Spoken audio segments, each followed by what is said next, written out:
ठीक है, समझिए हम ये पढ़ा रहे हैं कि आपको पढ़ा रहे थे रिफ्लेक्शन ऑफ लाइट। तो इसमें ये देख रहे थे कि रिफ्लेक्शन ऑफ लाइट में क्या क्या हो रहा था, है ना, प्रकाश का अपवर्तन कैसे हो रहा था। तो सबसे पहले ये जानते हैं कि भौतिक विज्ञान किसे कहते हैं। तो भौतिक विज्ञान जो है किसी पदार्थ की बनावट, संरचना आदि का अध्ययन करता है, जबकि भौतिक विज्ञान और दूसरा बात यह है कि भौतिक विज्ञान प्राकृतिकों का अध्ययन करता है। जैसे तारे क्यों टिमटिमाते हैं, आकाश नीला क्यों दिखाई देता है, आकाश नीला क्यों दिखाई देता है।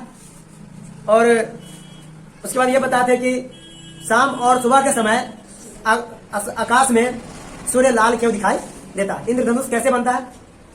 फिर जब इतना जान गए कि प्रकाश का काम, फिजिक्स का क्या महत्व है, उसके बाद ये जानते हैं कि उनका पिता कौन है, उसका निर्माता कौन है। तो फिजिक्स के प्राचीन पिता सर आइजक न्यूटन है, जबकि उसका आधुनिक पिता सर अल्बर्ट आइंस्टीन है, सर अल्बर्ट आइंस्टीन है। उसके बाद भारतीय पिता जो है सत्येंद्रनाथ बोस था, यह हमने आपको बता चुके हैं।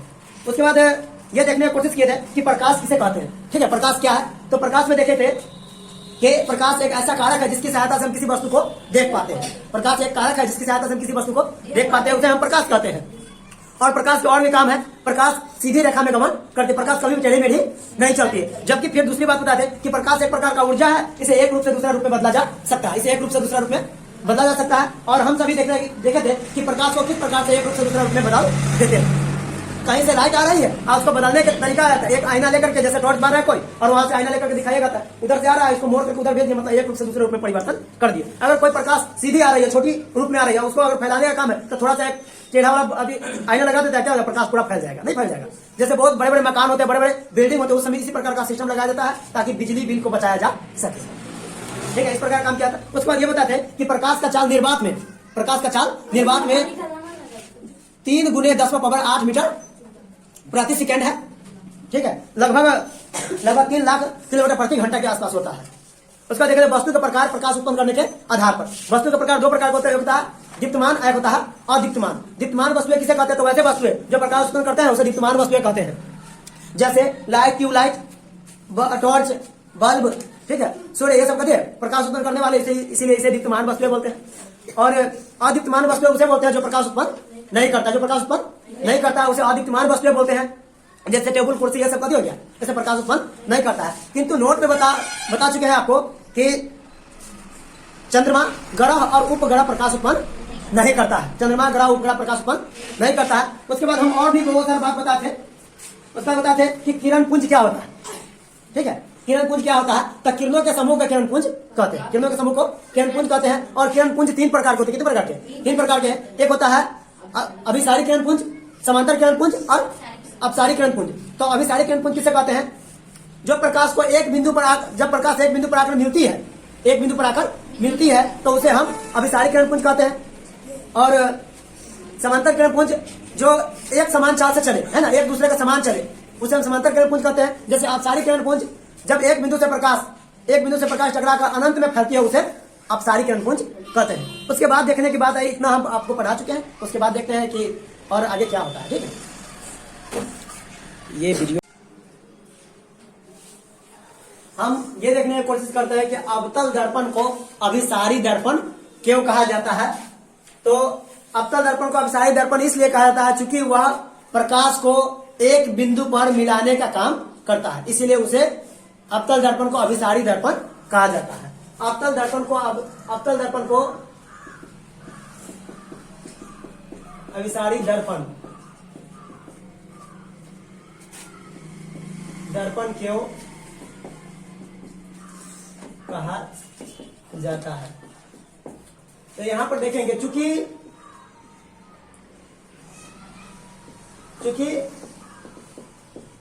अवतल दर्पण प्रकाश, अवतल दर्पण प्रकाश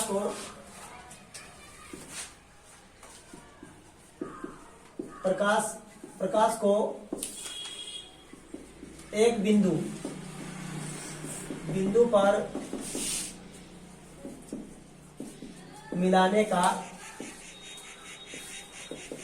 कार्य करता है। देखिए, अवतल दर्पण को अभिसारी दर्पण क्यों कहा जाता है, क्योंकि वो प्रकाश को एक बिंदु पर मिलाने का काम करता है, इसलिए अवतल दर्पण को अभिसारी दर्पण भी कहा जाता है। देखिएगा अवतल दर्पण को अपसारी दर्पण क्यों कहा जाता है? क्योंकि देखिए ये अवतल दर्पण है। कौन सा दर्पण? अवतल दर्पण है, ये अवतल, ये अवतल दर्पण है। और यहाँ पर देखिएगा ये फोकस बिंदु है, कथी है? फोकस बिंदु, कथी है? फोकस बिंदु। जबकि ये सब जो आ रहा है कथी है? प्रकाश है, कथी है? प्रकाश आ रहा है। और क्या करेगा? प्रकाश जब यहाँ से टकराती है, आईना से जब टकराएगा तो कथी होगा? एक बिंदु पर जाकर मिलेगा। कहाँ मिलेगा? ये सब प्रकाश इसे ऐसी प्रकाश से जा रहा है और जब आईना पर टकराएगा तो एक बिंदु पर आकर मिलेगा। कहाँ मिलेगा? एक बिंदु पर आकर के मिलेगा। ठीक है सर, एक बिंदु पर आकर मिलता है, इसीलिए ये जो बिंदु हो गया O, ठीक है, O बिंदु जो हो गया, इसीलिए देखिए कहीं से प्रकाश आ रहा है और एक बिंदु पर वो मुड़ करके कहाँ कटे? एक बिंदु पर कटे। देखिए तो हम ये बात बता दी है कि अवतल दर्पण को अपसारी दर्पण क्यों कहा जाता है? क्योंकि अवतल दर्पण जो होता है किरणों को एक बिंदु पर मिलाने का काम करता है। तो देखिए सभी किरण क्या कर रहा है? अवतल दर्पण से टकरा रहा है और सभी के सभी आकर के एक बिंदु पर टकरा रहा है। ये कथी है? अवतल, अवतल दर्पण है। और यहाँ पे देखिए चूंकि यहाँ O पर सभी किरणें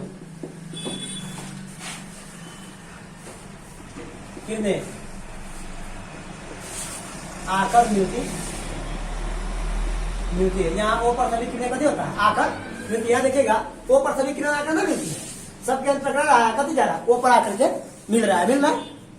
तो इसी के वजह से उसे अवतल दर्पण को हम अभिसारी दर्पण भी कहते हैं। ठीक है, उसके बाद उत्तल दर्पण,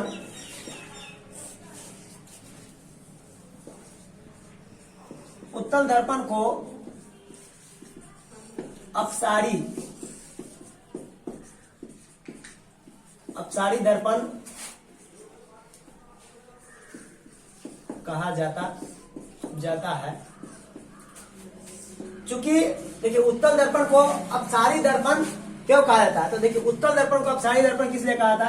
तो उत्तल दर्पण जो होता है कथी होता है? उसका भाग कथी होता है? उभरा होता है। कथी होता है? उसका अगला भाग उभरा हुआ होता है। देखिए समझिए, इसका भाग जो होता है कथी उभरा हुआ होता है। कैसा होता है?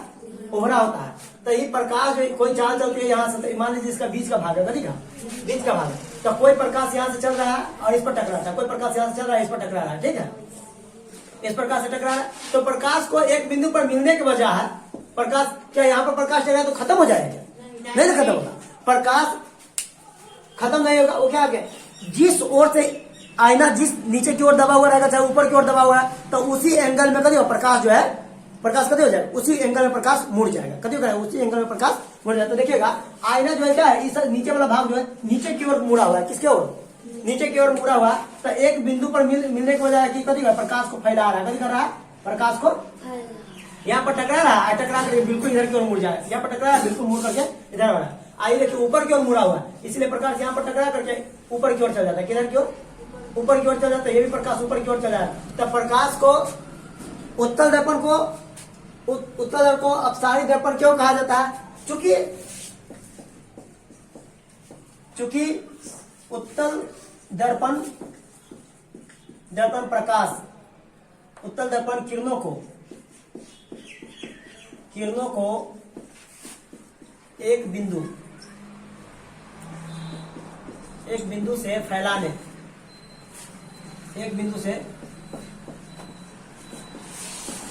का कार्य करता है। प्रकाश नहीं करता, एक बिंदु से फैलाने का उसको कार्य करता है। कभी करता है?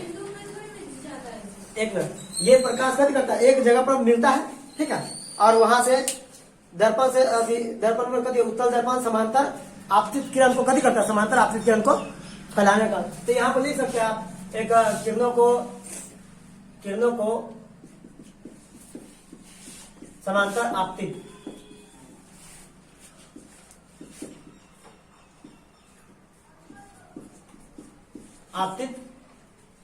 किरण।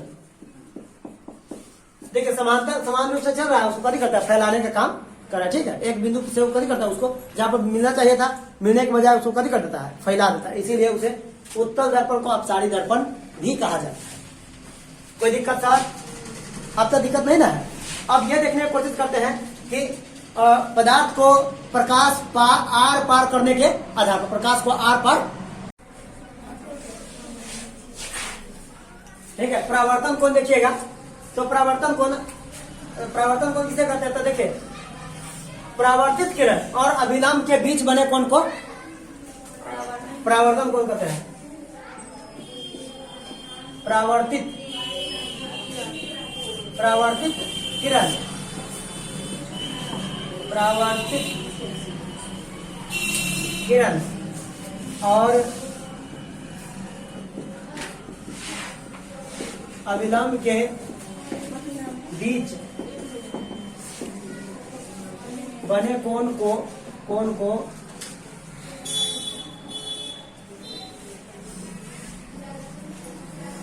परावर्तन कोण कहते हैं। आपतित किरण और आपतन कोण के बीच बने कोण को परावर्तन कोण कहते हैं। जैसे कोण BON बराबर है कभी कोण R, कोण कभी है कोण R है, कभी है कोण R है।